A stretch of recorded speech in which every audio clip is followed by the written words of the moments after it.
During a violent thunderstorm, a holy knight appears before the vampire, who had been hiding for half a year. The knight confronts him, accusing him of being a monster responsible for countless deaths and acknowledging that manipulating the holy knights had been a clever trick. He declares that the vampire's role ends here and that divine forgiveness is no longer possible. Drawing his sword, the knight makes it clear that the vampire will die by the hand of Slayer.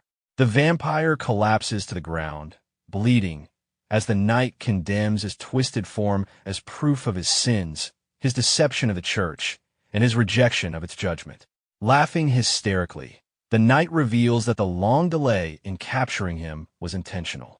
He joined the hunt late and allowed the vampire to escape so that his eventual execution would appear refined and serve as a warning to others.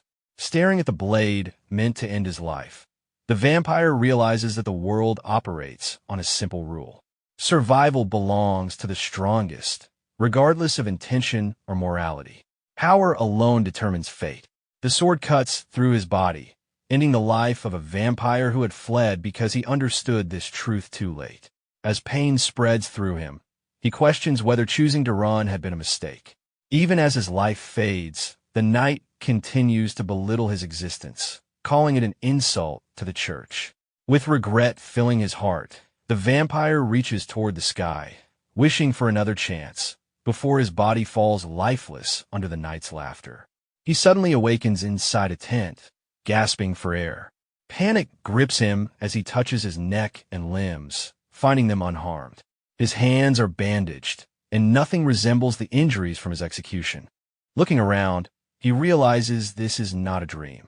He is inside the same tent he lived in before the Holy Knights began hunting him.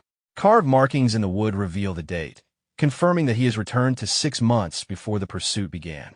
Standing still, he understands that this is a genuine second chance, and that wasting it would be a mistake. The scene shifts to a remote forest near the village of Broadwin, a place avoided by humans. This was where Eugene lived in hiding, a weak vampire surviving day by day. He never desired human blood, but a single moment of instinct in the past had led to mercenaries arriving the next day and holy knights 5 days later. They searched relentlessly, chasing him for years until he was finally found. For 12 years, he lived in fear, sustaining himself on animal blood in the forest. Though he does not know why he returned to the past, Eugene decides not to repeat the same path. He runs through the forest, determined that even if he dies, it will not be in hiding.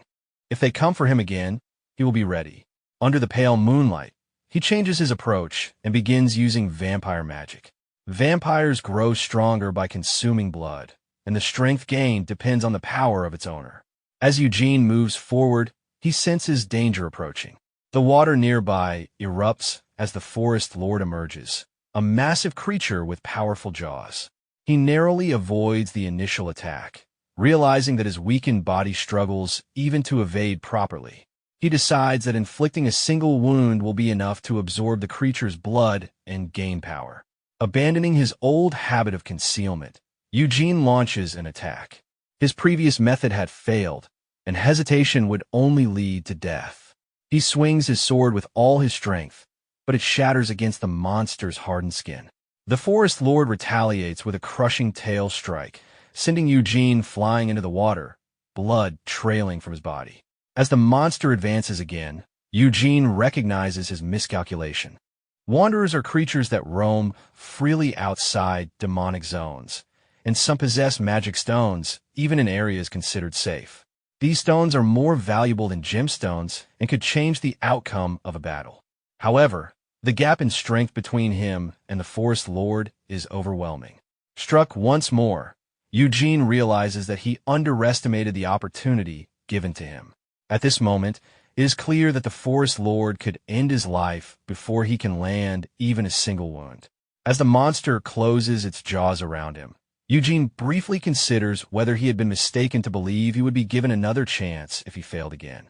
He immediately rejects the thought, knowing he is not arrogant enough to assume such mercy. As he is swallowed, memories surface of his previous life, one spent crawling, holding his breath, and struggling only to survive. This time, he chooses a different path. His eyes glow crimson as he resolves to fight to live. Magic symbols form across his body, and his muscles begin to swell as his body transforms. He understands clearly that if he loses now, there will be no next chance. From within the monster's body, Eugene tears through its insides, holding on to the belief that defeat leaves no future and that victory must be seized by his own hands. He attacks the monster's magic stone, and its body explodes, scattering blood in all directions.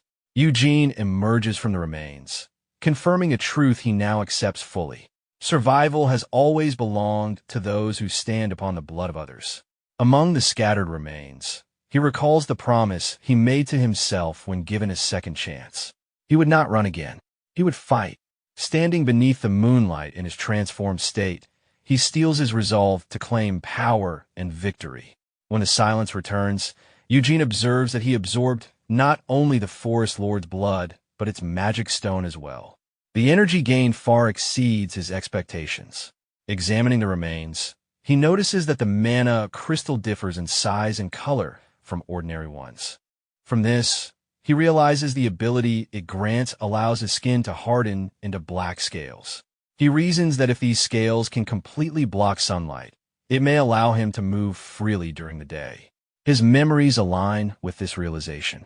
He had learned of the forest lord through mercenaries. The swamps had expanded over time due to seasonal flooding, drawing the monster into the area where it began attacking humans. During that chaos, Eugene had once managed to drink a small amount of the injured monster's blood and escape after killing several mercenaries. Remembering how powerful that blood was, he had planned to return and absorb it fully. Even with his newfound strength, Eugene knows it is still not enough to face the holy knight, young Dirt. Until he is certain of victory, he must avoid unnecessary battles. He also understands that hiding is no longer an option, as the knight possesses exceptional tracking abilities against monsters and the undead. Instead of fleeing, Eugene must focus on gathering strength for an inevitable confrontation. As dawn approaches, he decides to return before sunrise, choosing to delay testing the crystal's full potential. At that moment, the stillness is disturbed by a presence within the water. The movement around him feels unnatural, accompanied by hostility directed at him for staining the land with blood. A water fairy reveals herself as Miran, the guardian of the lake, declaring the area her territory and condemning Eugene for polluting it. Eugene shows no reaction to her display and instead calmly seeks to understand who she is. This causes confusion, as she realizes he had not sensed her earlier presence. She confirms that he can indeed see and hear her, then introduces herself properly as Miran, a water spirit who once ruled the area before being subdued by the forest lord 15 years earlier. She attempts to justify her actions during that time, explaining that she maintained the water to sustain the monster, but ultimately expresses gratitude for her liberation and the cleansing of the land. Miran observes Eugene closely, believing that the frail appearance he previously had was merely a disguise to lower the monster's guard. At the same time, Eugene notices that one of the tattoos on his body has disappeared. When questioned about them, he explains that he does not know their purpose. He was born a vampire, and the earliest memory he has is of 10 tattoos already etched into his body. With no recollection of his origins, he had lived quietly without questioning them. Eugene considers the possibility that the tattoos may be seals or marks that unlock over time. Deciding not to linger, he prepares to leave and instructs Miran to safeguard the forest. His sudden departure surprises her, and she follows, expressing her boredom and her desire for companionship, citing the rarity of those who can perceive spirits.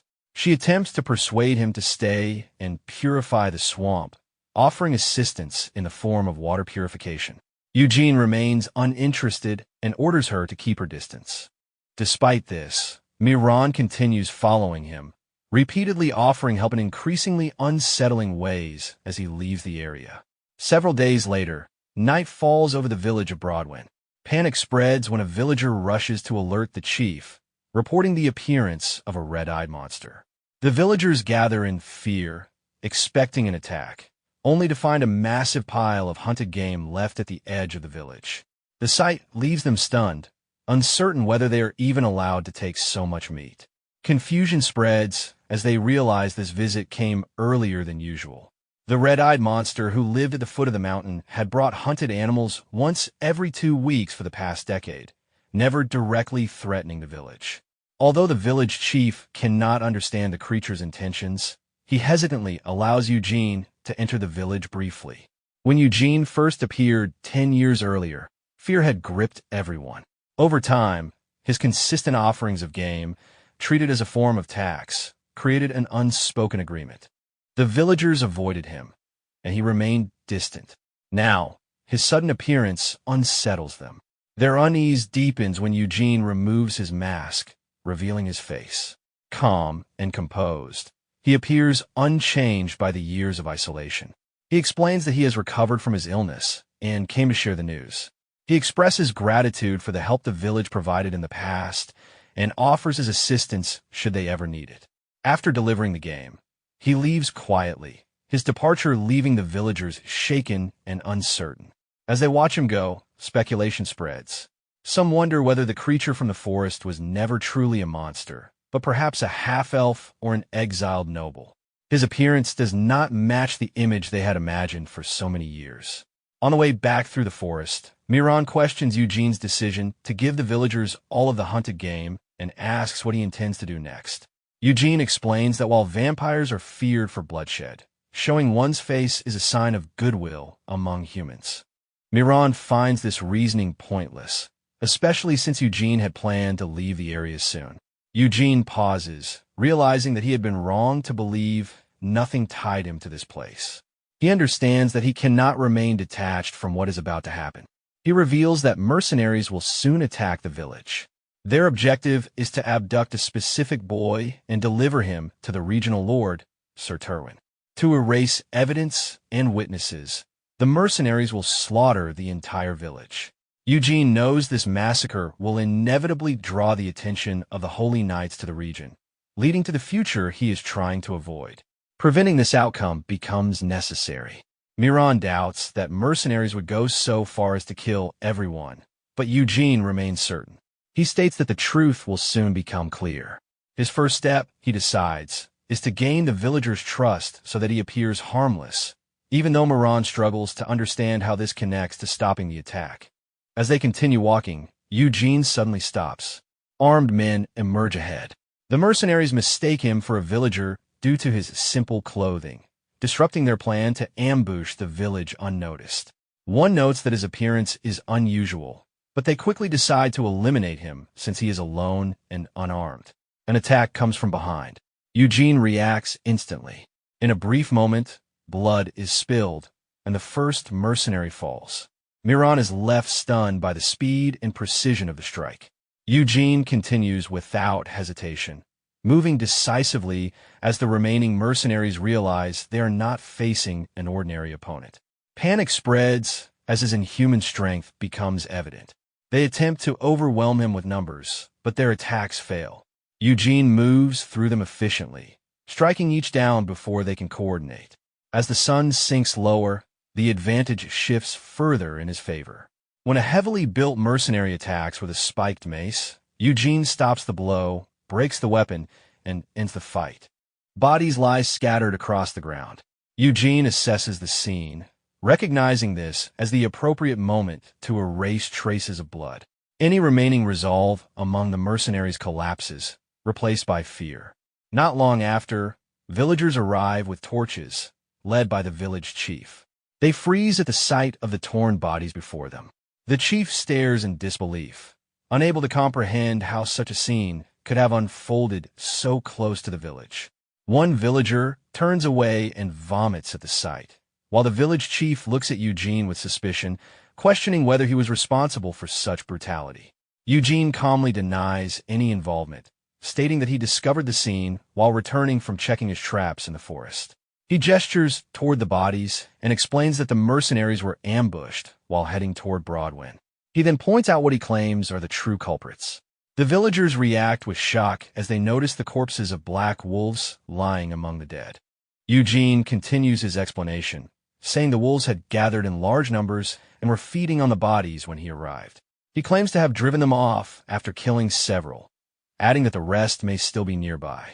The chief is visibly unsettled, impressed by Eugene's supposed ability to deal with such dangerous beasts alone. One villager inspects the bodies and confirms the presence of claw marks, reporting this to the chief. Another agrees, stating that all the wounds appear consistent with wolf attacks. With this confirmation, suspicion fades. The chief feels embarrassed for doubting Eugene and offers an apology, which Eugene accepts without hesitation. Concerned about leaving the bodies exposed, Eugene asks what should be done with them. The chief decides they will be buried within the village. Nearby, Miran quietly mocks Eugene for lying so thoroughly. In truth, the wolves were not responsible for the mercenaries' deaths. They appeared only after Eugene had finished killing them. He eliminated the wolves afterward and deliberately used a wolf's jaw to create bite marks on the mercenaries' bodies, carefully shaping the scene to conceal his actions. Miran privately wonders why Eugene places so much importance on how the villagers perceive him. Simply disappearing would have been enough, yet he chose to remain and preserve his image. Watching him closely, she senses that he is working towards something more. Eugene approaches the village chief again with a serious demeanor. He explains that while checking the bodies for belongings to return to their families, he found a sealed letter and suggests the chief read it. The chief recognizes the seal immediately as belonging to Lord Terwin, the ruler of the region. As he reads the contents, his expression changes, disbelief giving way to shock. The chief urgently turns to the villagers, searching for a boy named Vilai. It is confirmed that the boy is inside the village. At that moment, Vilai is simply eating inside one of the houses, unaware of what is unfolding. The letter reveals that he may be the illegitimate son of Lord Terwin. The chief realizes that the mercenaries were not there to loot the village, but to capture the boy. The understanding that a noble's bloodline had been living quietly among them leaves him shaken. The scene shifts back to the battlefield earlier that night. The mercenary captain watches in disbelief as Eugene overwhelms his men with overwhelming speed and strength. Eugene moves among them without pause, killing before they can react. Attempts to flee only result in quicker deaths, forcing the remaining mercenaries to abandon hesitation and attack together. The captain, wounded and terrified, finds himself unable to escape. As he advances from behind, Eugene strikes him with a powerful kick that shatters his armor and sends him crashing into a tree. Blood fills the captain's mouth as he collapses. Crawling among the corpses of his men, he pleads for his life, questioning whether Eugene had been waiting for them all along and trying to justify their actions as mere work. Eugene cuts off his attempt at justification and demands the truth, making it clear that the village falls under his protection. The captain panics and insists that they were not sent to hunt vampires and had no idea the village belonged to someone like Eugene. He reveals that their mission was to locate the illegitimate son of the Terwin family, who had been hiding there. Eugene presses him further, pointing out that such a large force would not be assembled for a simple search. The captain hesitates before admitting that while massacre was not officially ordered, eliminating the village was considered a necessary measure to erase witnesses. He further confesses that the mission was not commissioned by the Terwin Patriarch, but by Kamar Terwin and Veril Terwin. Eugene immediately recognizes the significance of the name Veril Terwin. He knows him as the leader of the Vampire Hunter Squad and the knight who once pursued him alongside the Holy Knight, Young Dirt. Analyzing the situation, Eugene understands that a knight like Veril would not openly command massacre. The decision to destroy the village had been made by the mercenaries themselves to cover their tracks. With this realization, Eugene finally understands why the Holy Knights had found him in his previous life. It was not a mistake on Eugene's part that led the Holy Knights to him in the past. The disappearance of an entire village had triggered a large-scale investigation, and that search eventually uncovered his existence. The mercenary captain continues pleading, claiming he had only seen the job as an easy opportunity for money and insisting that he would never have acted if he had known Eugene was there. Eugene orders the captain to leave, warning him calmly about the wolves along the way. The captain is stunned, unable to believe he has been spared. As he begins to express gratitude for this unexpected mercy, Eugene ends his life in an instant, severing his head with a swift strike. Miran is shaken by how casually he carries out the execution. Eugene explains that the mercenary knew the truth about him as a vampire and could not be allowed to spread it. He adds that the wolves surrounding the area are hungry and that it is time to feed them. Eugene then returns to the village and resumes shaping his version of events. He explains to the chief that the dead mercenaries were guards sent to escort the boy Vilai to the castle. This revelation shocks the villagers. They recall that Vilai arrived 8 years earlier and lost his mother the previous year. Fear spreads at the thought that the very people meant to protect him were all killed. Eugene steps forward and offers to accompany the boy himself, stating that his long experience surviving in the forest makes him capable of protecting Vilai on the journey to the city. The chief hesitates, aware that they are being asked to rely on someone they once feared. Eugene presents himself confidently, insisting that refusing help would go against his principles. From nearby, Miran quietly mocks his composure and ease with deception. Confusion spreads among the villagers when Eugene introduces himself formally as Jan Eugene of the noble Eugene family, apologizing for not doing so earlier. Miran reacts with disbelief at his audacity, but the villagers respond immediately. Their attitude shifts as they scold one another for their earlier treatment of him, now convinced that he is a noble rather than a monster. Miran warns him that his deception has gone too far, but Eugene remains unconcerned.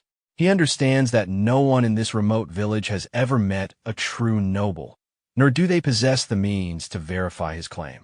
The villagers gather around him, constructing their own explanations for his long isolation in the forest, attributing it to harsh training or recovery from battle. Eugene allows these assumptions to stand, confirming only that he had cut ties with others due to special circumstances. This convinces them that his hunting skills are the result of nightly training. The village chief apologizes for their poverty and their inability to offer proper rewards. Eugene declines any compensation and asks only for a place to rest for the night. The chief welcomes him warmly, considering it an honor to host him. The following morning, Eugene looks out from the wooden house. He activates the ability gained from the Forest Lord, watching as his skin hardens into black scales. Realizing that this transformation can block sunlight to a significant degree, he decides to rely on it to travel during the day and avoid unnecessary complications. Miran appears again, mocking his claims of knighthood and pointing out his lack of formal knowledge. Eugene ignores her remarks, stating that he will leave soon and needs her cooperation rather than commentary. Miran is surprised by how quickly he has shifted from isolation to forming connections and accepting responsibility. The villagers inform him that preparations are complete. Eugene gestures toward them, explaining to Miran that authority and status inspire trust more effectively than words.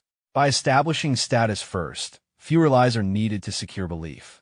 As he places his mask over his face, Eugene acknowledges that this approach works only because the village is remote and inexperienced. He knows true nobles would not be deceived so easily. Rather than abandon the deception, Eugene decides to make it real. By combining genuine ability with the trust he has earned, he intends to turn falsehood into fact. The village chief reads the explanation Eugene prepared for the boy, and Eugene understands that reinforcing lies with tangible results is the only way to sustain them. Vilai greets him respectfully, placing his expectations in Eugene's guidance for the journey ahead. Recognizing that solidifying this role requires genuine standing, Eugene once again presents himself as Jan Eugene of the Eugene family. With that, the two depart together, beginning their journey. Eugene decides to use the boy as a bridge to become a real noble through legitimate means. They soon reach the outskirts of Bram's village, confirmed by a wooden sign, and Eugene notes that the information he had was accurate. He asks whether the boy knows how to read, and Vilai explains that his late mother taught him letters. Despite her humble background, she had learned to read and write from someone she loved. Only later did Vilai realize that person had been Sir Terwin. Miran immediately recognizes the situation as an opportunity and encourages Eugene to take advantage of it. When Eugene asks the boy to teach him how to read, Vilai is stunned and confused by the idea of a knight who cannot read or write. Sensing the danger of suspicion, Eugene quickly reshapes the situation. He claims that his noble title is merely a facade and that his family had fallen long ago, forcing him to survive by the sword alone rather than through education. Vilai accepts the explanation with sincerity. Eugene reinforces his own understanding that once trust is established, it becomes a shield that protects even obvious lies. Miran quietly mocks his performance, warning that excessive deception could eventually invite doubt. However, Vilai's expression makes it clear that he believes Eugene completely. The boy apologizes for his earlier unease, admitting that rumors from the village had shaped his judgment. He resolves to trust what he sees rather than hears, and reasons that Eugene's lack of education may simply be the result of a warrior's upbringing. Wanting to avoid embarrassing him, Vilai offers to teach Eugene in secret whenever possible. As the boy grows curious about Eugene's past, an arrow suddenly flies past his face. He screams and falls to the ground while Eugene calmly registers the attack. Bandits emerge from the trees, mocking the poor aim of the shooter. Vilai trembles in fear, realizing they're being robbed. The bandits underestimate their targets based on appearance, believing the encounter will end quickly. They demand the luggage and valuables, threatening death if their orders are not followed. Eugene draws his sword instantly. In a moment, he closes the distance and kills the leader before the others can react. Shock spreads among the bandits as they realize the mistake they made. Eugene moves smoothly, cutting them down one after another without hesitation. Panic overtakes them, but escape proves impossible. As the bodies fall, Eugene reflects coldly on why humans prey on those they perceive as weaker. He questions whether weakness itself becomes justification for cruelty. When the last bandit collapses, Eugene turns his attention back to the boy. He makes it clear that Vilai is free to think as he wishes and reassures him that no harm will ever come to him. They eventually arrive at a busy city market filled with noise and movement. Merchants argue with customers, voices rising over disputes about price and quality. Miran moves freely through the crowd, while Vilai warns Eugene to be cautious. He explains that merchants often exploit outsiders and that even the village chief was frequently deceived. Watching an argument unfold between two traders, Eugene realizes that money is his immediate concern. He asks Vilai to wait and enters a shop, offering black wolf skins for sale. The merchant is surprised by the quantity and quality of the goods. Judging Eugene by his appearance, the merchant assumes he is an uneducated wanderer and attempts to deceive him with a low offer, claiming the skins are damaged. Eugene silently fixes him with an unsettling gaze. The merchant grows nervous and raises the price incrementally, each increase driven by fear rather than negotiation. After several adjustments, the deal finally settles at 30 silver pieces, the maximum the merchant can afford. Eugene leaves the shop wearing newly purchased clothes. He examines a sign outside and realizes that letters still resemble meaningless shapes to him despite learning the basics. Miran comments that the clothes are decent and worth the price. Eugene remarks that the merchant was generous for a first transaction, prompting Miran to ridicule his assessment and point out how easily the man was pressured. Miran fixates on the silver coins with clear interest, lamenting that Eugene did not push further for luxury items. Eugene explains that his only concern is covering his body well enough to block sunlight. Miran criticizes his restrained way of living and urges him to aspire to more than survival. She describes grand images of noble vampires living in luxury, surrounded by wealth and indulgence, insisting that ambition is essential to rise in the world. Eugene is surprised by the depth of her knowledge despite her isolation. Miran reminds him that she originates from the spirit world and learned much from elders who traveled through human lands and returned with experience and insight. Miran advises him on the importance of learning the imperial language and ancient runes. Since he is expected to live for at least 2 centuries unless killed, she insists that learning everything possible is necessary. Eugene suddenly asks whether she can read. She answers honestly that she cannot. Later that night, Eugene sits quietly by the campfire. Vilai approaches him with hesitation, interrupting what seemed like a one-sided conversation. The boy asks who Eugene was speaking to, as he had seen no one nearby. Eugene quickly claims he was talking to himself, and shifts the topic, asking about Vilai's condition after vomiting earlier. Vilai apologizes for the unpleasant scene and explains that watching the rabbit being skinned reminded him of the massacre from the morning, which causes nausea. Moran remarks that it may have been too much for him, while Eugene reassures the boy that most ordinary people are not accustomed to such sights. Vilai decides to make use of the time, noting that he still has energy and the night is long. He eagerly offers to teach Eugene writing, since they have extra paper, clearly pleased to be useful. The lesson begins, and Vilai is surprised by how quickly Eugene understands. He finds it hard to believe that learning letters can progress this fast, and sincerely praises Eugene, saying he learned in one night what normally takes months. Eugene responds modestly, brushing off the praise. As the lesson continues, Eugene wonders whether learning only the basics will be enough for Vilai, who is about to become a noble son. Vilai admits it still feels unreal. His mother never shared much about it, and he never gave it serious thought before. With quiet tension, he adds that he does not even expect Sir Terwin to welcome him warmly. Their conversation is interrupted when a group of armed men on horseback emerges from the trees. A man with gentle features and a light beard steps forward, explaining that they are having trouble finding a place to camp and asking to share the area. Eugene observes them carefully, noting their quality weapons, armor, and orderly formation. He immediately understands they are mercenaries, not common bandits. The leader notices the child and asks about their destination.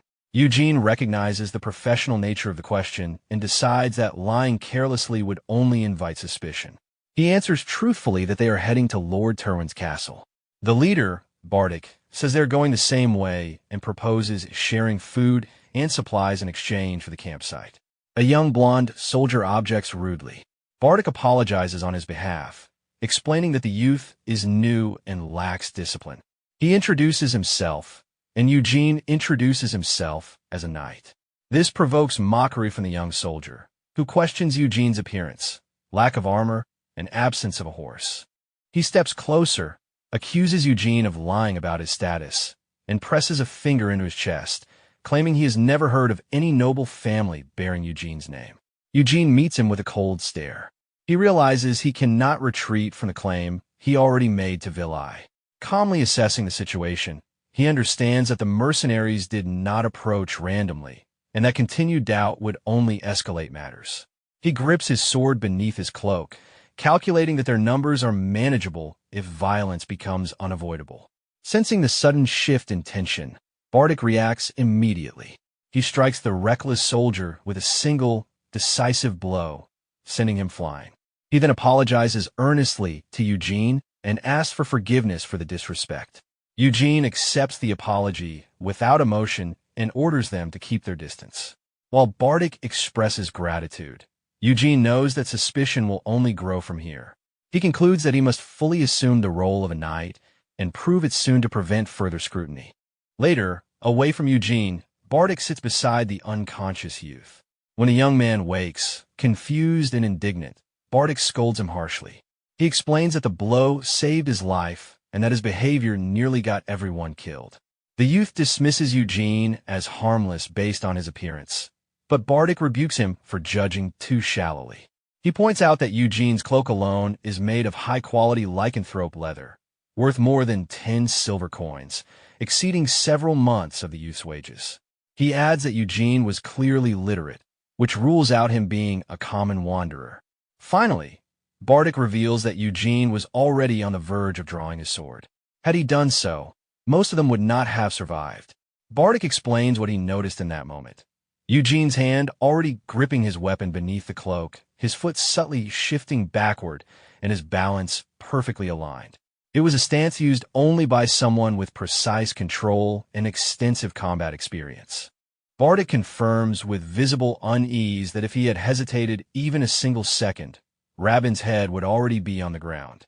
Rabin tries to maintain his bravado, insisting that the leader would have stopped the attack anyway. Bardic responds with complete seriousness, explaining that Rabin has no real understanding of the terror and authority carried by knights. He explains that knights are raised from birth in noble families, trained with wooden swords from childhood, and spend their entire lives mastering the art of killing. They enter unexplored dungeons without hesitation, pierce through monsters without blinking, and carve their reputation on battlefields by cutting down humans. Only those whose hands are deeply stained with blood earn recognition among nobles. After years of violence and survival, they are finally granted the title of knight. Bardic emphasizes that impersonating a knight is a grave crime. Whether Eugene is a real knight or a fake, both possibilities are dangerous. Anyone bold enough to claim such a title must be confident enough to gamble their life on their sword. The fact that Eugene openly revealed his identity at such a young age suggests he has already reached a frightening level of strength. When Rabin asks, sweating with fear, whether that means Eugene might be stronger than Bardic himself, the leader admits that it is very possible. He concludes by noting that Eugene mentioned traveling to Lord Tyen's castle, likely due to the recently discovered dungeon. Since their destinations align, they are bound to encounter him again. From the shadows, Eugene watches silently, a faint smile forming as he realizes the weight and influence the title of knight carries. It aligns perfectly with his plans, though he also understands that fully maintaining this role will require further preparation. Analyzing the situation calmly, Eugene notes that aside from the reckless rookie, the mercenary group is competent and disciplined. This leads him to question why the Tyen family previously employed the lowly bandits he killed instead of professionals like these, and why they did not use their own private soldiers. Something about the situation feels incomplete and suspicious. When the mercenaries notice Eugene approaching, tension rises. He presents himself calmly and explains that he heard they are also heading to Lord Tyen's castle. Since their destinations match, he suggests traveling together, using the moment to his advantage. The rookie soldier reacts awkwardly, momentarily flustered by Eugene's composed demeanor, while Bardic observes him with surprise. The group eventually reaches Martila, a lively village within the Twin territory. Eugene moves through the crowded streets with his face partially covered, relieved that the mercenaries fully accepted his identity as a knight. This gives him an opportunity to gather information during the journey. Miran appears beside him, curious about what will unfold next. She reports that she followed his instructions and listened in on the mercenaries' conversations. From what she learned, Lord Tyen's condition has worsened severely, to the point where he could die at any moment. She also reveals that a newly discovered dungeon lies within his territory, rumored to hold immense wealth, but the Tyen family lacks both the funds and manpower to exploit it. Eugene considers the implications of the dungeon, while Miran raises concerns about Vilai's future. If Lord Tyen dies soon, the boy could be left vulnerable once again. Eugene initially dismisses the issue, which angers Miran, who fears the child could be eliminated during a succession struggle. Observing Vilai quietly moving through the crowd, Eugene pieces together the likely reason behind Lord Tyen summoning his illegitimate son at this time. He suspects the man simply wishes to see his child once before death.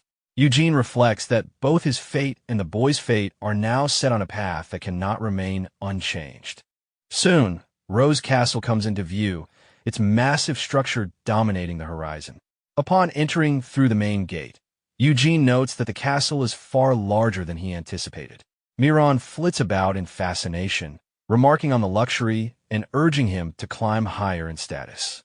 Eugene silences her and proceeds inside, while Vilai watches with confusion. A guard stops them and demands identification and purpose. Bardic steps forward, confidently introducing his group as mercenaries hired by the Balan Merchant Guild. As the guard questions the others, a blond young man with arrogant features intervenes. He identifies himself as Kamar, the eldest son and heir of the Tyen family, and coldly questions the delivery.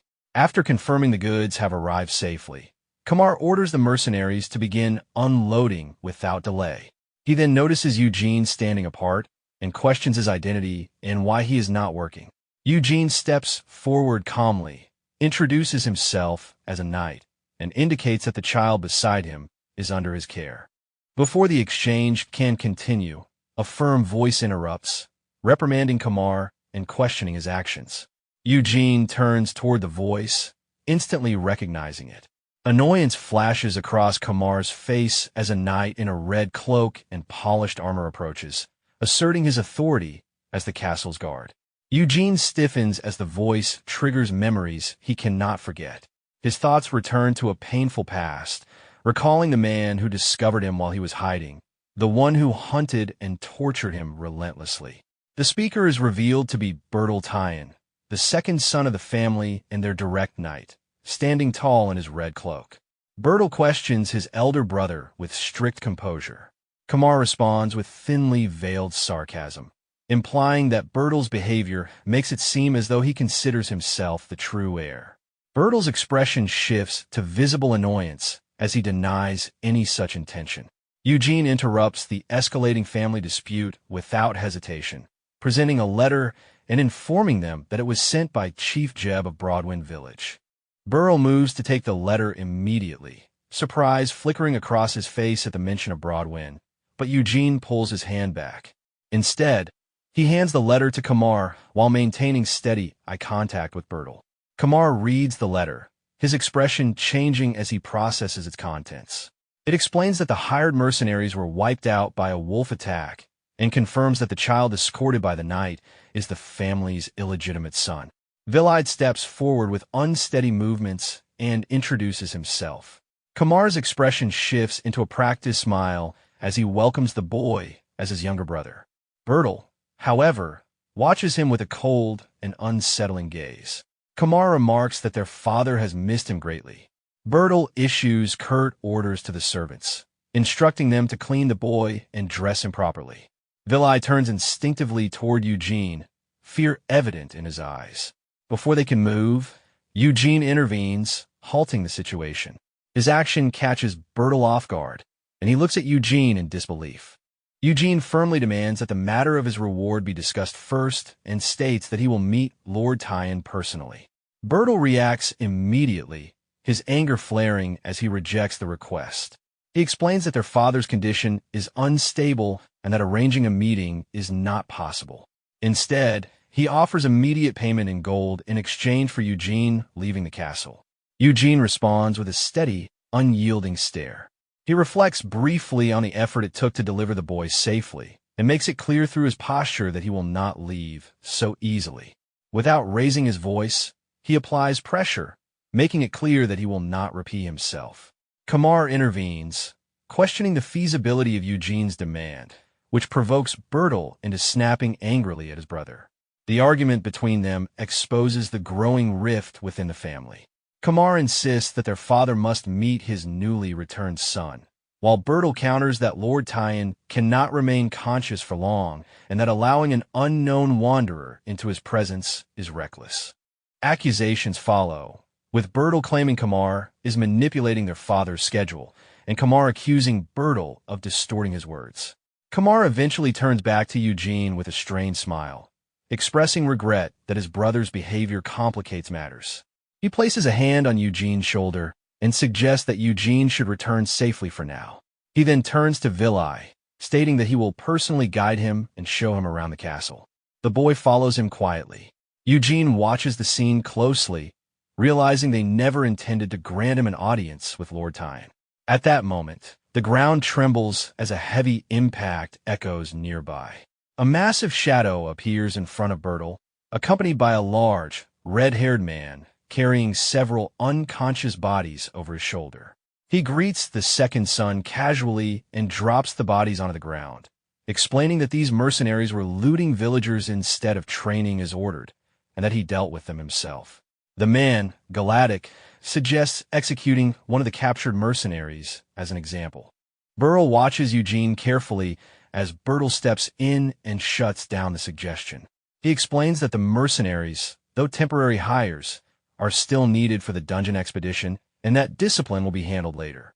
He proposes moving the discussion inside the castle, away from prying ears. Galactic agrees without hesitation. Outside, Bardic quietly asks Eugene if he knows the identity of the red-haired man, confirming that he is Knight Sir Galactic. Bardic speaks with admiration, noting that Galactic recently placed third in a tournament hosted by the Evergrove family. He describes Galactic's strength as overwhelming and mentions how he defeated hundreds of competitors with refined technique. Eugene wonders why someone of such caliber would be stationed in a remote region. Bardic explains that the newly discovered dungeon is likely the reason, adding that the first knight to conquer a new dungeon gains immense fame and recognition. Given the risks involved, Bardic's suspect Galactic intends to use this achievement to secure knighthood under a more powerful family. Eugene quietly reflects on the word knighthood and considers his next move. He then reminds Bardic that his current contract ends today. Bardic confirms this, and Eugene asks him to consider a new request. Bardic listens as Eugene smiles faintly beneath his mask. Later that night, Kamar sits inside the castle, watching Bertil oversee the punishment of the mercenaries. He resolves internally that he must be the one to open the dungeon. His thoughts dwell on Bertil, who has begun openly positioning himself as a successor as their father's condition worsens. The arrival of a powerful knight like Galactic confirms Kamar's fears. If Bertil succeeds in opening the dungeon, public support will shift decisively in his favor. Kamar feels cornered. He knows he cannot rely on unqualified hires to face such a challenge. His thoughts are interrupted when a servant announces that Sir Eugene wishes to meet him. The request surprises him, but after brief consideration, he orders Eugene to be admitted. Eugene enters with his usual composed presence. Kamar welcomes him formally and attempts to guide the conversation, reassuring him that Vilai is being watched closely and that his safety is guaranteed. He invites Eugene to sit and explains that the reward will be granted once their father awakens. Kamar also remarks that Eugene's decision to present the letter publicly allowed him to maintain some standing in front of Bertil.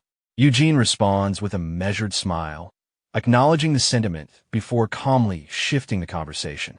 He remarks that intervening as a third party in internal family matters is unusual and not something he takes lightly. Kamar moves directly to the point, asking Eugene to clarify his purpose and whether his request to meet Lord Tyan is simply concern for the Lord's condition. Eugene confirms this, but adds that he has also come with a proposal meant specifically for Kamar. With steady composure, Eugene presents his offer to participate in the dungeon subjugation. The suggestion initially amuses Kamar, who reacts with open mockery, questioning both the request itself and Eugene's status as a knight. He references rumors of Eugene eliminating a small group of bandits and implies that this proposal may simply be an attempt to inflate his reputation. He questions why he should even consider indulging such a request. Eugene does not react offensively. Instead, he maintains confidence and states that the proposal carries no downside for Kamar, given his current circumstances. He outlines the terms plainly. He will take 100 silver coins for himself and his mercenaries and accept only half of the dungeon byproducts, excluding magic stones entirely from his share. Kamar's demeanor shifts as he processes the numbers.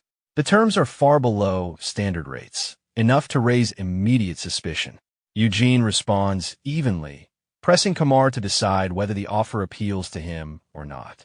He makes it clear that urgency lies not with him, but with Kamar. As Kamar analyzes the proposal, he considers Eugene's appearance and conduct. He seems like a wandering knight without noble backing, uninterested in excessive wealth, likely motivated by honor rather than profit. That assumption makes the offer appear sincere. Kamar recognizes the opportunity presented to him, especially given the time pressure surrounding the dungeon. He also realizes that Eugene is not simply relying on strength, but understands leverage and timing. His perception of Eugene changes accordingly. Kamar accepts the proposal, concluding that refusing such favorable terms would make little sense. He agrees to work together, confident that the arrangement benefits him. Eugene clarifies his reasoning for excluding magic stones, noting the difficulty and expense of purification compared to the immediate value of other dungeon materials. He also recalls arranging through Bardic an introduction to a trusted merchant guild to handle sales efficiently. Bardic readily agrees. With the terms settled, Kamar is satisfied that Eugene's participation strengthens his position. The matter moves forward without further delay. The scene shifts to a meeting room where Galactic sits alongside Bertil. Bertil voices open disapproval toward adding unfamiliar members so late in the preparations. Galactic reinforces the severity of dungeon expeditions, making it clear that mistakes result in death and that he has no tolerance for incompetence slowing progress.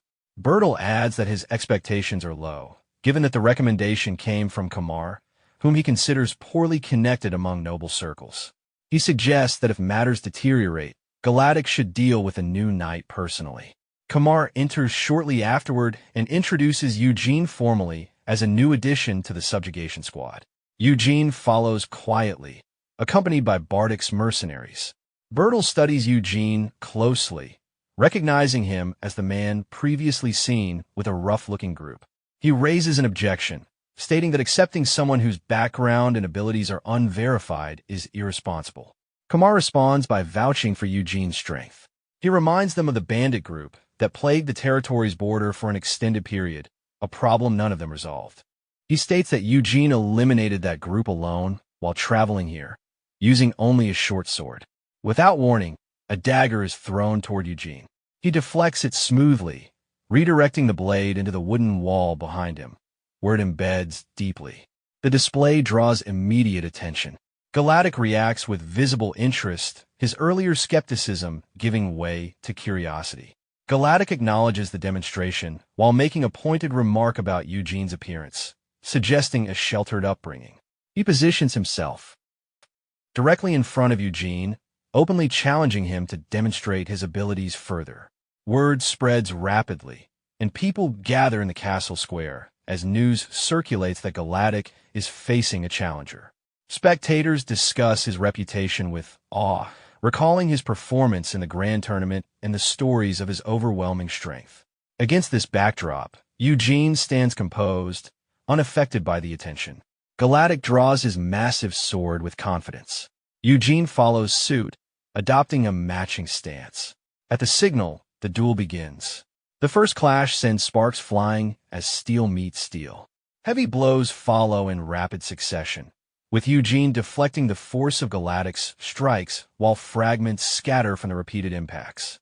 Galactic appears energized by the exchange, pressing forward aggressively. Eugene responds with controlled movements, maintaining pressure and pushing the pace. Observers note the unexpected balance of the fight. Bardic explains that Galactic is not retreating out of weakness, but rather gauging Eugene's technique and rhythm. Eugene continues to advance, believing he is setting the flow of battle, while Galactic allows the momentum to unfold, carefully reading his opponent. During the exchange, Galactic carefully studies his opponent's movements. He notices that Eugene's swordsmanship is rough and irregular, lacking any recognizable pattern or consistent habits. The randomness makes his attacks difficult to anticipate. From this, Galactic concludes that Eugene's style is not the result of formal instruction, but something shaped by survival, developed through instinct rather than training. It resembles the way someone raised in harsh conditions would fight, relying purely on experience and reflex. Eugene notices the way Galactic observes him, and Galactic reacts with a mocking smile, openly exposing what he believes to be the truth. He identifies Eugene's stance as unrefined and his technique as ruthless rather than disciplined, asserting that Eugene has no formal background as a knight and depends entirely on abnormal physical strength. From his perspective, a brief exchange was enough to confirm this. Rather than responding verbally, Eugene answers with action, closing the distance and launching an attack. Galactic blocks it with ease, clearly enjoying the confrontation. The tempo of the fight increases, and the arena fills with continuous exchanges of steel. Galactic unleashes a heavy strike, and Eugene meets it head-on. The collision produces a violent shockwave that sends dust rising and obscures the field of vision. The spectators erupt, and Burles watches with satisfaction, assuming the blow was decisive.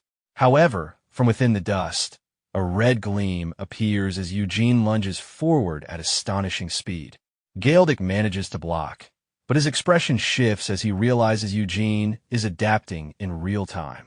With each exchange, Eugene grows more aggressive and efficient, gradually matching Galactic's ferocity.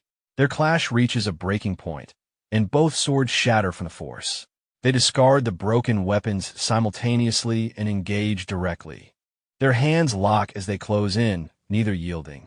Galedic laughs in disbelief, struck by the contradiction between Eugene's smaller frame and the overwhelming strength he possesses. Looking into Eugene's eye, he accepts a hard truth. Eugene's raw power far exceeds his own. At the same time, Galedic recognizes that his advantage lies in experience. Refocusing, Galedic shifts his stance and attacks again, attempting to press that advantage. Eugene evades with remarkable flexibility, repeatedly avoiding blows that should have crushed him. As the assault continues, Eugene identifies an opening. Galedic realizes too late that Eugene's movements are not the product of technique, but of rapid adaptation driven by survival instinct. Before he can adjust, Eugene lands a clean punch to his face. The impact sends Galedic flying across the arena. His body crashes into the far wall, tearing through stone and raising another cloud of debris. Eugene remains standing, breathing heavily, as the arena falls into stunned silence before erupting again. The outcome is declared, and whispers spread through the crowd, unable to comprehend how an unknown knight defeated Galedic through sheer strength. Eugene's mercenaries react with open pride, laughing as they acknowledge him as their leader. From the wreckage, Galedic stirs and slowly stands. Eyes follow him, uncertain of what he will do next. Instead of hostility, he approaches Eugene, takes his hand, and raises it high, presenting him to the audience. The response is overwhelming, with cheers echoing throughout the castle. Bertel watches in silence, his expression tense as he struggles to contain his reaction. Later, inside the castle, Eugene sits before an elaborate dining table. The servants explain that they are acting under direct instructions from Kamar, who insisted Eugene eat properly and rest before the dungeon expedition. They remain attentive, awaiting his preferences. Nearby, Miron quietly mocks the situation, finding amusement in the fact that Eugene cannot explain that food is unnecessary for him. Wondering how much he can endure, Eugene suddenly clutches his stomach and pretends to be unwell. The servants panic, unsure how to respond, and Eugene dismisses them, insisting he will handle his meals alone. The following day, attitudes toward Eugene have completely shifted. Kamar greets him warmly, clearly pleased. He remarks on Eugene refusing the comforts provided, finding it amusing. Before the conversation settles, Rabin barges in loudly, disrupting the moment. Eugene shows visible irritation as Galedic suddenly rushes toward him, attempting to embrace him enthusiastically. Eugene pushes him away without hesitation. Galedic appears cheerful despite the bruises still visible on his face, openly acknowledging the damage from the previous fight. He seems more amused than bothered and quickly suggests another sparring match. Soldiers and mercenaries gather immediately, eager to watch. Eugene realizes that Galedic no longer cares whether he is truly a knight, and the doubts of others have steadily faded. While this is exactly what he intended, he remains uncomfortable with the growing attention as Galedic continues to provoke him playfully. Eugene reacts as if Galedic is inviting another blow, and Galedic shows no hesitation, confident that only another clash would reveal the outcome. Before the tension escalates, Vilide appears behind them. His face bears clear signs of abuse, and Eugene notices him immediately. Vilide asks weakly whether Eugene has been well. The scene shifts to the past, inside a torture chamber. A man in torn clothing screams as he begs for mercy. Bertel Tyen stands over him with a cold expression, watching as the man bleeds on the floor. He scolds him sharply, stating that the entire situation could have been avoided if the task had been handled properly. Bertel places the blame squarely on him, declaring that if the boy had been killed in that cursed village from the beginning, the red-eyed knight would never have reached Rose Castle. His eyes glow faintly as he vents his suppressed anger, convinced that his plans would have proceeded without issue if not for this failure. The subordinate trembles as he tries to defend himself, insisting that the mercenary group he hired was meant to be reliable, only to be wiped out by black wolves. Bertel mocks him for trusting others without verifying the matter himself. He grips the man's face with brutal force, questioning whether his eyes serve any purpose at all. Deciding they're useless, he cruelly resolves to remove them. The subordinate screams fill the chamber as Bertel carries out his punishment. Once finished, He coldly considers what must be done next to correct the situation. Bertel understands that killing someone who has already entered the castle and gained public visibility is no longer possible. A darker solution forms in his mind. His gaze shifts to Villaid's body lying nearby, concluding that the dungeon would serve as a convenient place to dispose of him without leaving evidence. The scene returns to the present. Eugene quickly deduces that Bertel ordered Villaid to join the upcoming dungeon subjugation squad. Villaid sits alone in his room, overwhelmed and resigned, admitting that he believes he was sent there to die. He wonders if the dungeon is simply meant to be his grave. Eugene reminds him of the mercenary attack on the village, and reveals that those mercenaries were sent by one of his own brothers. He makes it clear that Villaid was never meant to reach the castle alive. The truth deepens the boy's despair. Eugene then approaches him directly and explains that there is still a way to survive. He offers a clear and simple solution. Villaid has already come of age and no longer needs approval to choose his path. Eugene presents him with two options only. He can remain passive and wait for his inevitable end, or he can fight for his life until the very last moment. Eugene offers him the chance to become his squire. The day of the dungeon's opening arrives. The subjugation squad gathers before a massive gate sealed with heavy chains. Since it has never been opened, no one knows what kind of monsters await inside. Galedic takes command, outlining expectations based on the gate scale. Low-rank and mid-rank monsters are anticipated, while high-rank threats remain unpredictable and warrant immediate withdrawal. Orders are issued to secure the tunnels first. Among the porters, nervous whispers spread. Some are relieved to be assigned to rear duties, hoping to avoid danger. One considers pretending to be injured once weaker monsters are cleared, but another warns that first raids are always brutal and no one looks after the rear. Fleeing would only result in a meaningless death. Before the discussion continues, one porter is struck from behind. Bertel appears among them, his expression frightening. He demands the whereabouts of Villaid, making it clear that he deliberately placed him among the porters. The porter hesitates before pointing him out. Bertel turns and sees Villaid handing Eugene a small bag, asking him to return safely, which Eugene acknowledges. Bertel storms toward them, berating Villaid for lingering. He orders him to take his bag and report to his assigned position immediately. When the boy does not respond, Bertel reaches out to seize him. Eugene watches closely. As Bertel's hand moves, it is abruptly stopped. Eugene grips his wrist firmly, preventing him from going any further. Bertel looks at Eugene in shock. Eugene confronts him directly, condemning the idea of sending a boy with no combat experience into a dungeon filled with monsters. Bertel shakes free and reacts with anger, claiming that he only intends to make his brother stronger. He attempts to reassert his authority, insisting Eugene has no right to interfere. Eugene cuts him off coldly and declares that Villaid officially became his squire the previous day. He announces this openly, so there are witnesses. He explains that this bond is stronger than blood and warns that any harm done to the boy will be considered a direct challenge against him. He steps closer to Bertel, making it clear that any further action will have consequences. Bertel falters, retreating slightly, questioning who authorized such a decision. He argues that taking in a bastard from another family is no small matter and could ruin the boy's future. Nearby warriors comment among themselves that the dungeon will be far safer with figures like Eugene and Galedic at the front. Some recall their duel, acknowledging the vast difference in strength between them and ordinary fighters.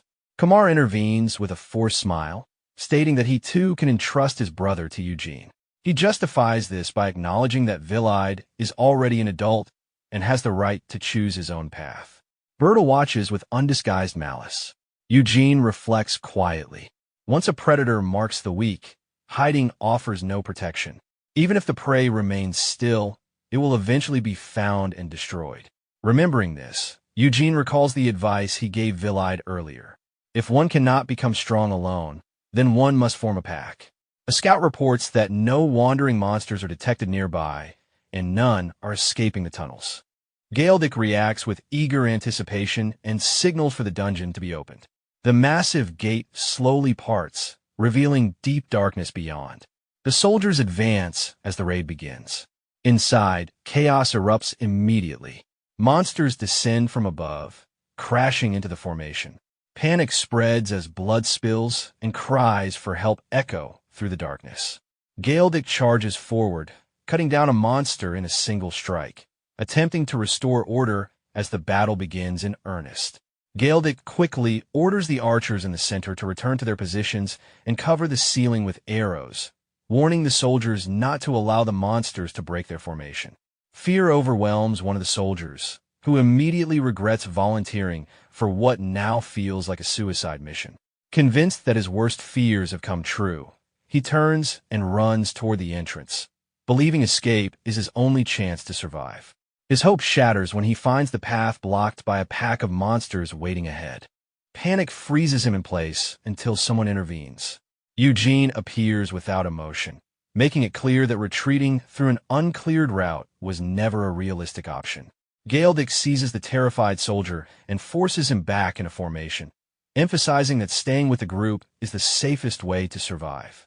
He orders everyone to draw their weapons and brace themselves.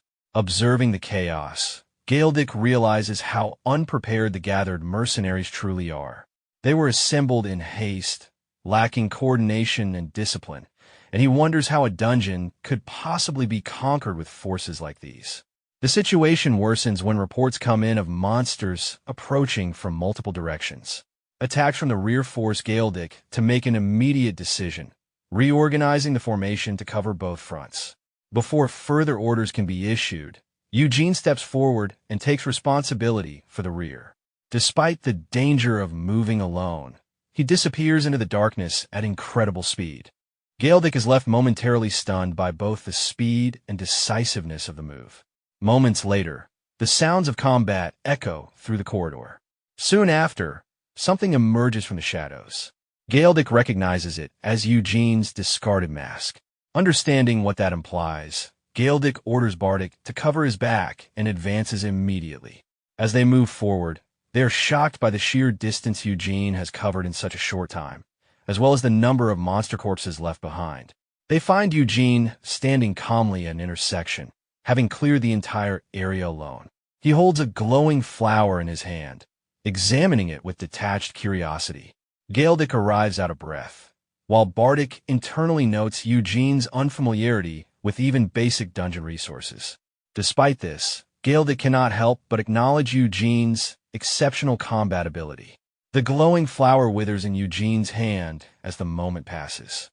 After the skirmish, the wounded are treated along the corridor as groans and cries echo through the dungeon. Eugene's mercenaries approach and present the magic stones they collected. Eugene orders them to pile the stones in front of him and briefly inspects the amount, noting the surprisingly low yield considering the number of monsters defeated. He tells his men to rest and observe that the stones emit a blue glow unlike the one he previously obtained. Miran appears and studies the stones with mild disappointment, explaining that the quality of magic stones directly reflects the strength and size of the monsters they come from. Eugene asks whether wanderers possess larger stones. Miran clarifies that becoming a wanderer does not guarantee stronger stones, reminding him that the swamp lord he previously absorbed was an exceptional case. That creature had been powerful enough to dominate an entire territory. Eugene realizes that absorbing that red magic stone had been an extraordinary stroke of luck. Miran remarks that continuing dungeon raids merely to impress nobles holds little value if the rewards remain this limited. As Miran wonders whether a high-rank monster might be present, Eugene suddenly halts, sensing something unusual. At the same time, Galedic orders the soldiers back into formation, announcing that the break is over. He harshly scolds them for their weakness and declares that he and Eugene will take the vanguard. Anyone who flees without orders will face consequences later. Eugene briefly reflects on the irony of the situation.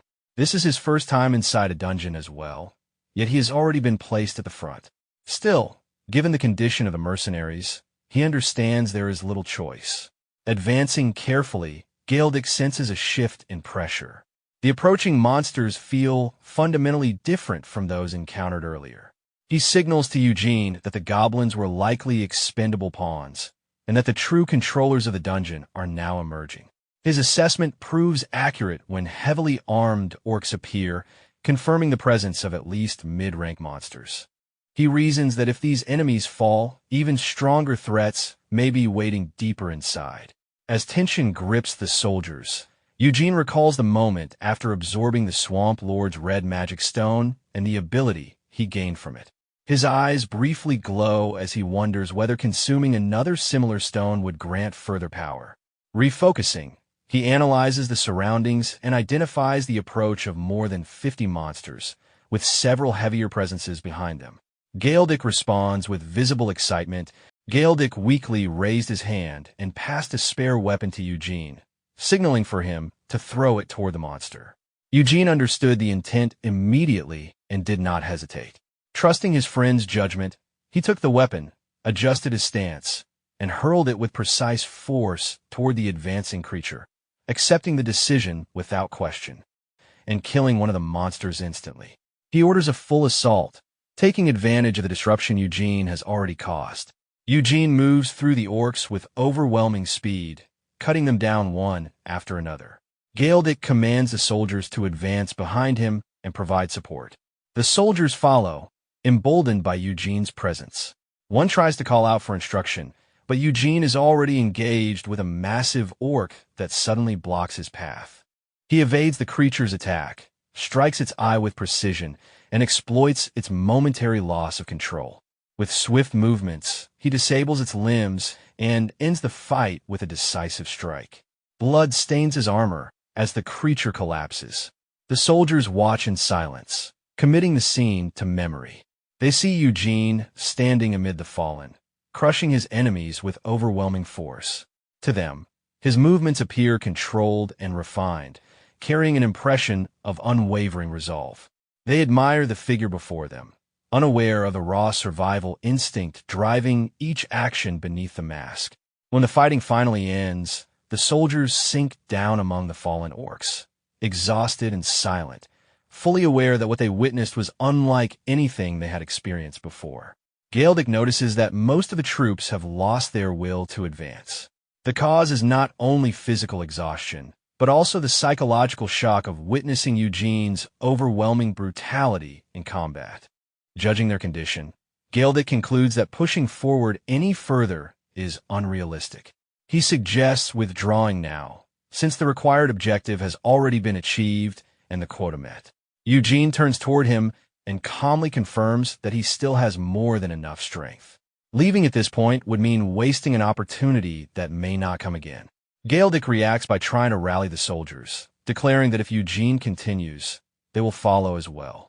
However, Eugene immediately gives a different instruction. He orders Galedic to lead the subjugation squad out of the dungeon and ensure their safe withdrawal. He explains that he will continue onward with only his mercenaries. The soldiers stare at him in disbelief.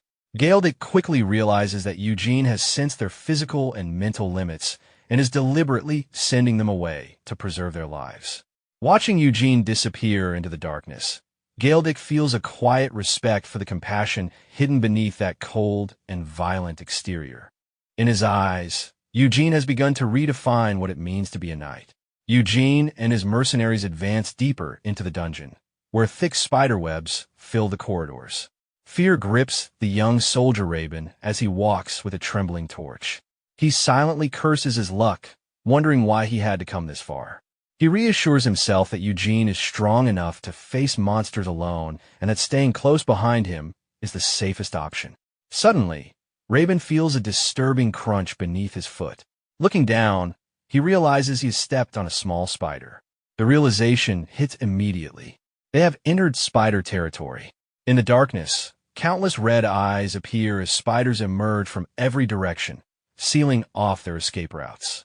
A giant cave spider reveals itself, a monster known for hunting in colonies and dissolving its prey with corrosive poison. Panic spreads as the spiders surge forward in overwhelming numbers. Bardic reacts by urging caution, but Eugene dismisses the idea of retreat outright. He charges forward, tearing through the swarm with terrifying speed.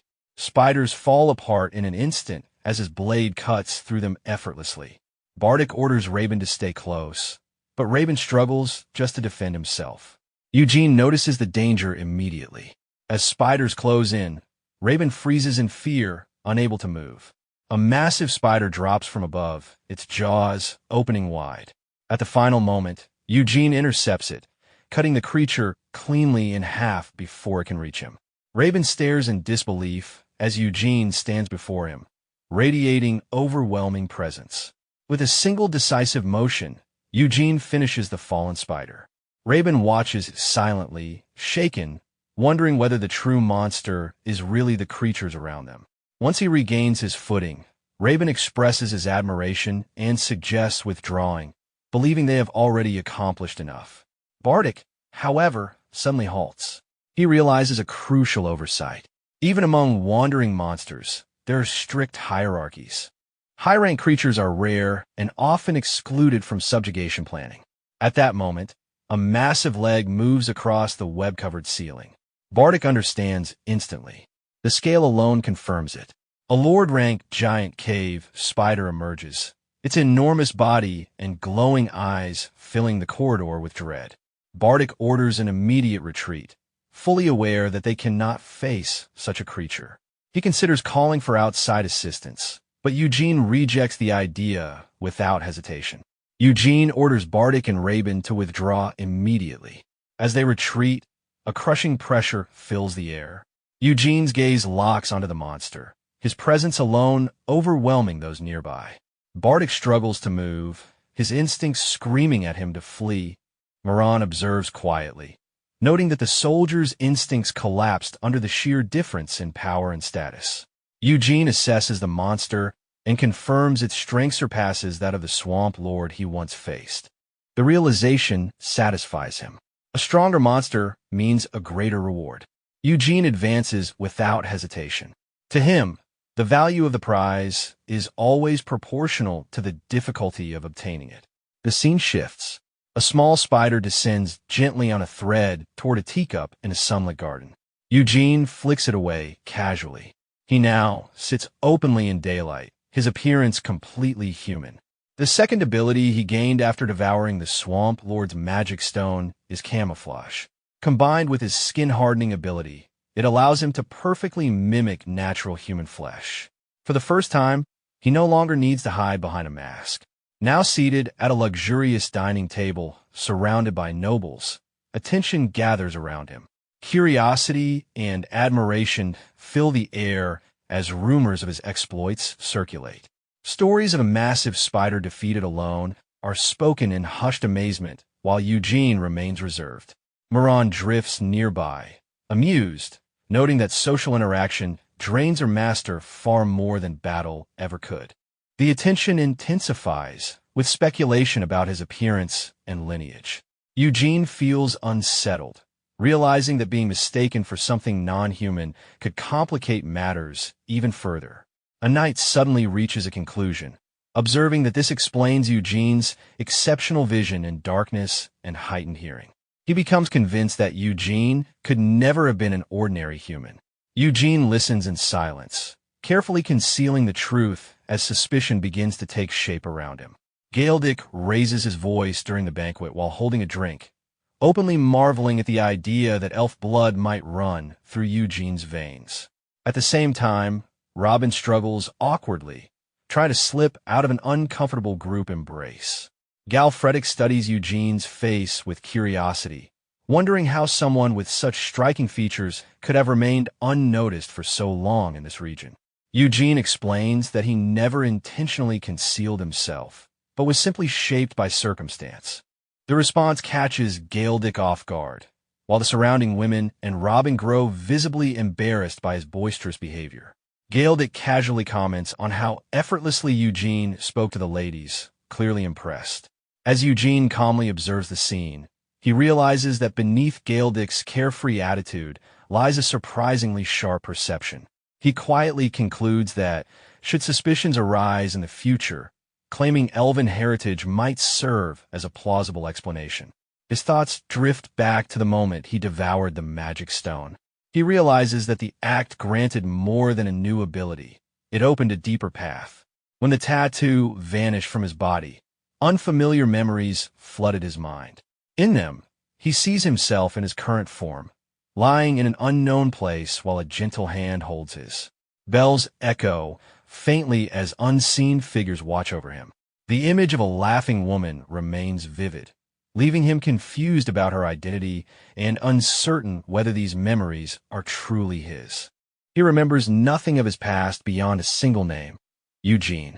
His thoughts are interrupted when Robin, trembling, calls out to him for help. Eugene turns to see Robin panicking, desperate to escape his predicament. Galedic grips Robin by the neck in rough play, scolding him harshly and mocking him as a burden.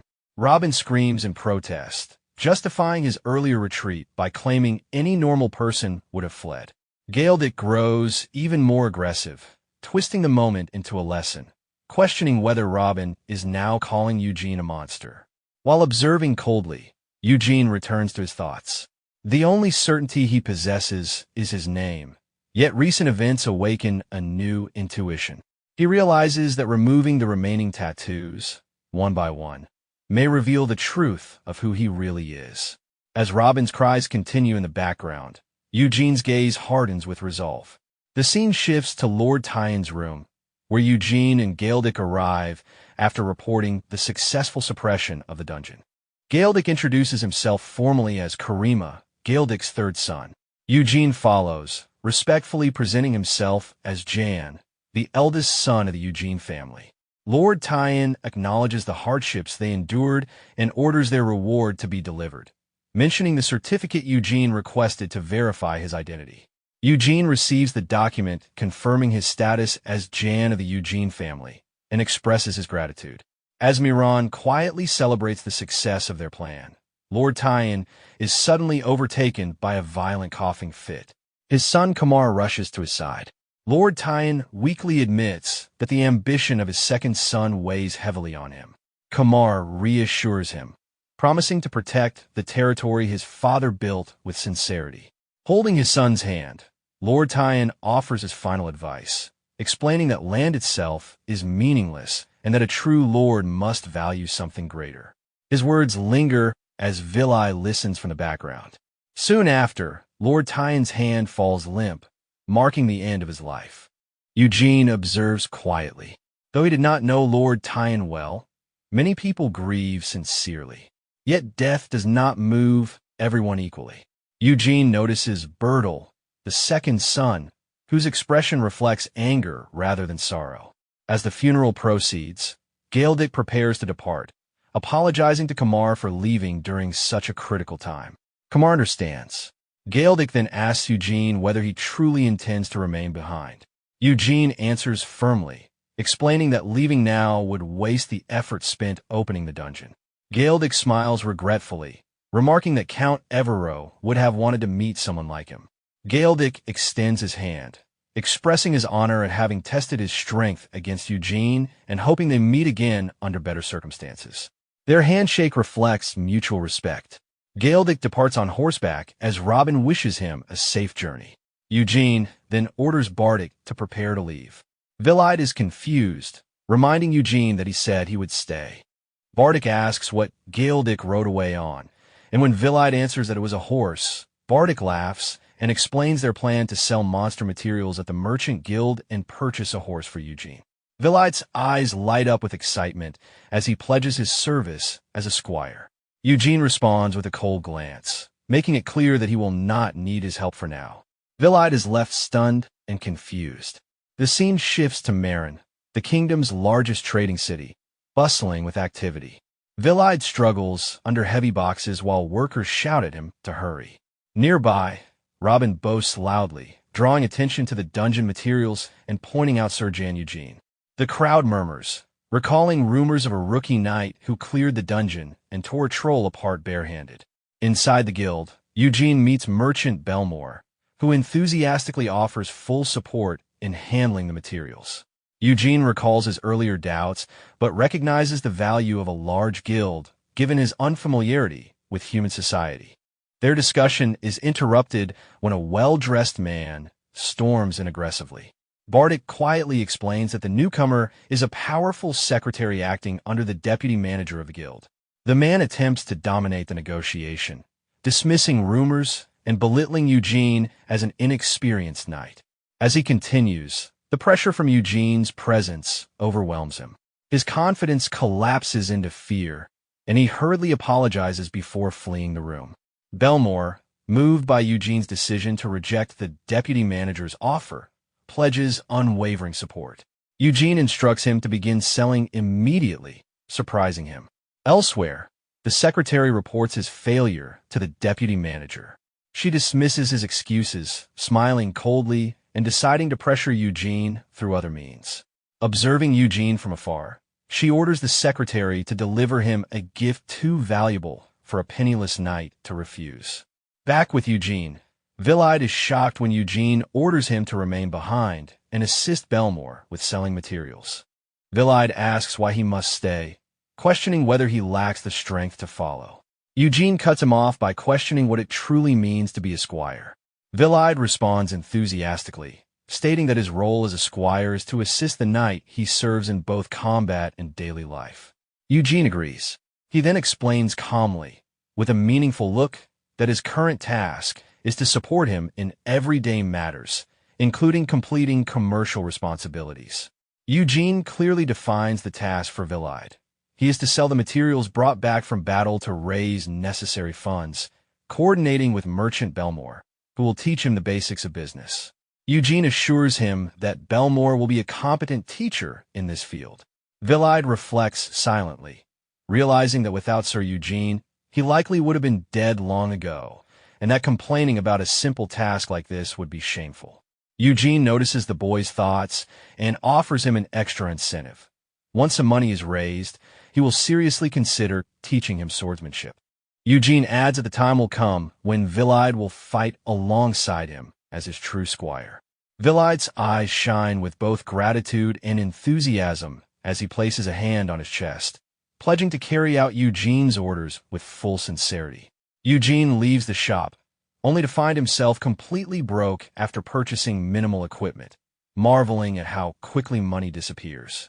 The fairy Miran flies around him, grumbling about her empty wallet and empty heart, urging him to earn money quickly.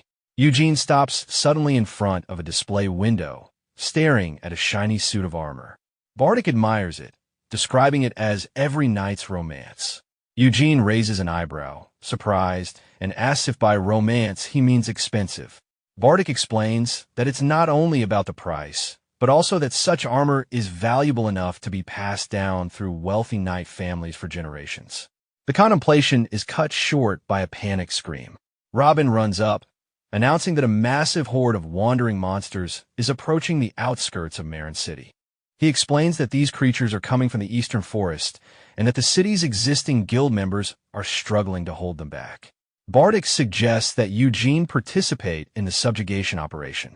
Eugene asks coldly why he should. Robin, now in a fighting stance, explains that unlike dungeon raids with an owner, subduing wandering monsters carries no commission fees. He adds eagerly that Marin City is filled with merchants and capital, making it the perfect opportunity to sell monster materials and loot at excellent prices without transport costs. In short, it is a chance for enormous profit. Eugene's expression changes immediately at the mention of money. Without hesitation, he issues the order to move. As they prepare to leave, someone blocks their path, screaming for them to wait. It is Secretary Grail, panting heavily beside a horse. He asks why they are running so fast and announces that he has come to deliver a gift from the deputy manager, a magnificent horse. Grail proudly presents the steed, highlighting its silky black fur and dense, sculpted muscles, confirming it is a high-quality thoroughbred. Eugene, surprised, wonders if the deputy manager specifically sent it for him. Grail notices the intimidating look in Eugene's eyes and steps back nervously, stammering that nothing is expected in return. Eugene ignores the secretary and strides toward the horse, mounting it gracefully. He instructs Grail to convey his thanks to his mistress. Grail watches, amazed, as Eugene rides off at tremendous speed. Miran screams in excitement, urging him to collect money. Robin and Bardic stand stunned at the horse's velocity. Robin hesitates, unsure of what to do now that Eugene has taken the lead, but Bardic orders him to run and catch up. Grail remains behind, silently observing their departure.